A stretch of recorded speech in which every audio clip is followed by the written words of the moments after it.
Good morning, everybody. My name is Miss Keiko. This is first chapter reading.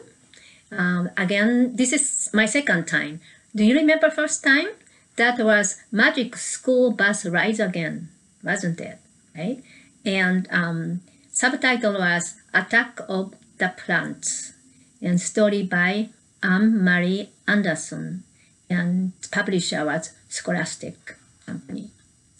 Today, I am going to read Kitty, okay? And author is Paula Harrison, and publisher is Green Willow Publishing Company. Okay? This is a kind of easy reader, so students who are moving from beginning readers to fiction area, okay? So this is a perfect one for you, okay? Very easy and lots of beautiful illustrations, okay? And if you like stories about like a superpower or a cat, this is really a wonderful story, okay? So let's me start. Okay? Kitty and the Moonlight Rescue. Okay? Paula Harrison and Green Willow Company. I will show it to you. First, I will show you. And the paper is really cute. Okay. And then back, then different volumes. Okay. So,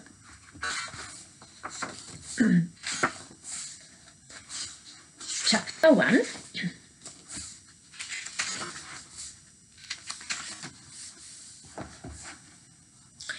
Chapter 1. Kitty bounded into her mom and dad's bedroom as gracefully as a cat. She was wearing her stripy pajamas, and her dark hair bobbed around her face as she can. Flipping head over heels, she landed neatly on the bed. Wow. Like this. Her mom smiled. "Slow down, Kitty. It's nearly bedtime. Aren't you sleepy yet?" "No, I'm not tired at all." Kitty watched her mom take a sleek black superhero outfit out of her wardrobe and put it on. Kitty's family had a special secret.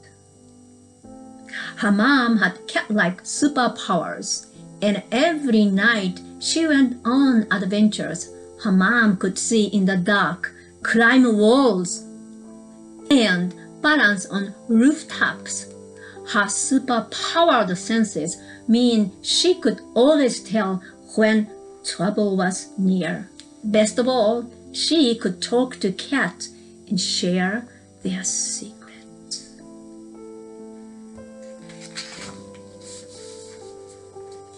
Isn't it a beautiful page?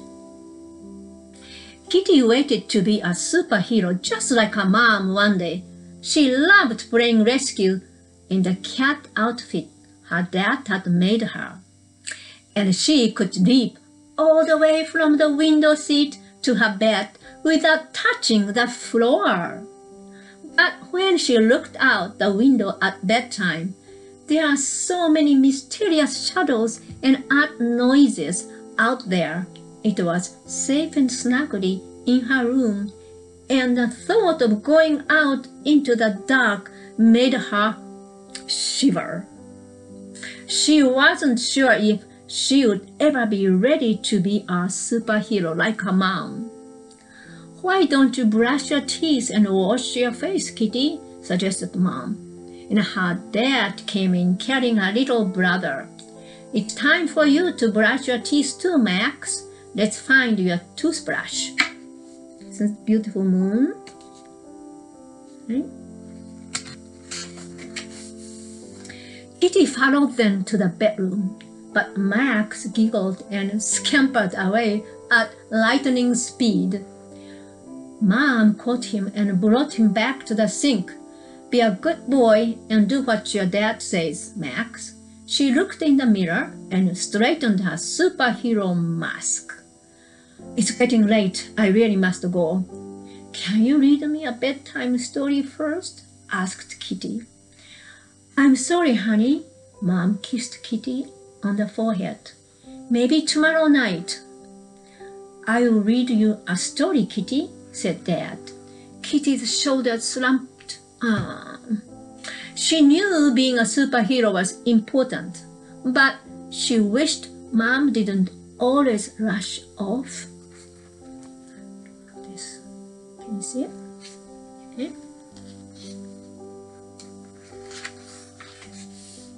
At bedtime, but I want Mom to tuck me in.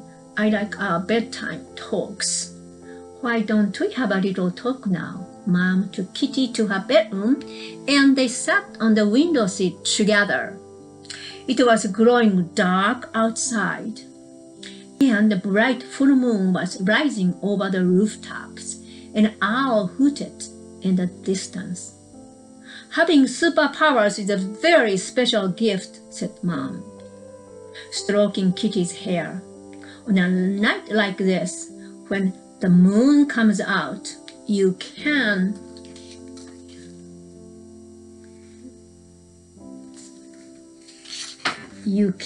feel magic in the air. Then you know it's a perfect night. Time for an adventure. Kitty stared at the darkening sky and shivered. The orange street lamps were blinking on one by one, but strange shadows lingered at each corner. It looks creepy out there. I don't think I could ever be a superhero and go out into the dark like you, Kitty said. Mom hugged her tight. You can choose to be whatever you want to be, but don't let fear hold you back. You are braver than you think. Kitty hugged her mom. I will try to be brave. I just wish you didn't have to go. I know, but there are people out there who might need my help. Tomorrow we'll have pancakes for breakfast, and I'll tell you all about it. Mom smiled and gave her a kiss. Sleep tight, darling. Remember, I won't be far away. Kitty smiled back. Night, Mom. She watched her mom climb out the window and run along the rooftops into the dark. And the night sky.